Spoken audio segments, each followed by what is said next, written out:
আসসালামু আলাইকুম ওয়া রাহমাতুল্লাহি ওয়া বারাকাতুহু। নবী মাঝে মাঝে জিবরিলের সাথে কথোপকথনে লিপ্ত হয়ে যেতেন। একদিন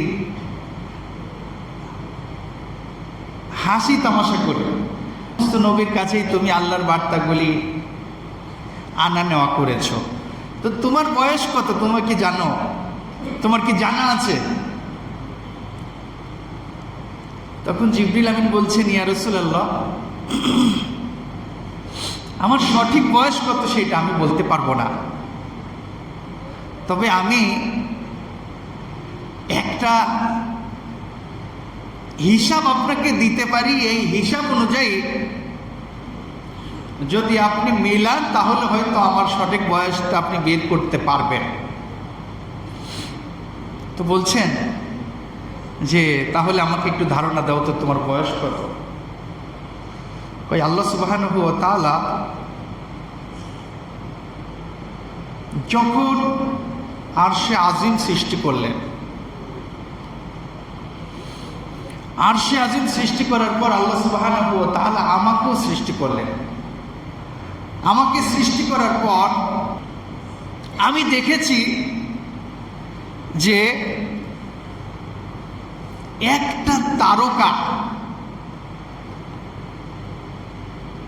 উদিত হলো এবং সেই তারকাটা ৭০,০০০ বছর পর্যন্ত আল্লাহ তাআলার এই আরশে আজিম তাওয়াফ করতে লাগলো, একাধারে ৭০,০০০ বছর।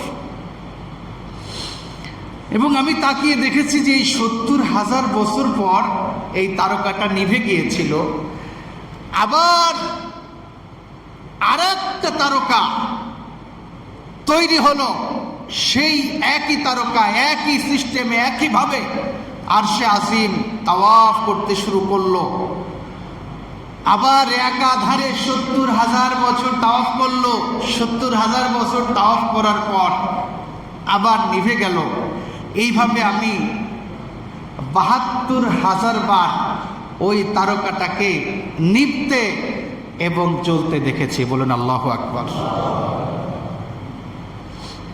নবীজি সাল্লাল্লাহু আলাইহি ওয়াসাল্লাম বললেন যে জিবরিল, তাহলে তো তোমার চেয়ে আমি বড়ই মনে হচ্ছে। কই কিভাবে?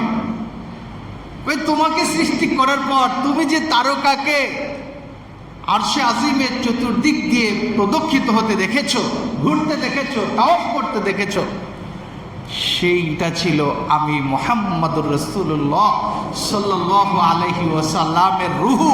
আল্লাহ তাআলা তোমার চেয়েও অনেক বড় করে আমাকে বানিয়েছেন। বলেন সুবহানাল্লাহ। ওয়া আখিরু দাওয়ানা আলহামদুলিল্লাহি রাব্বিল আলামিন।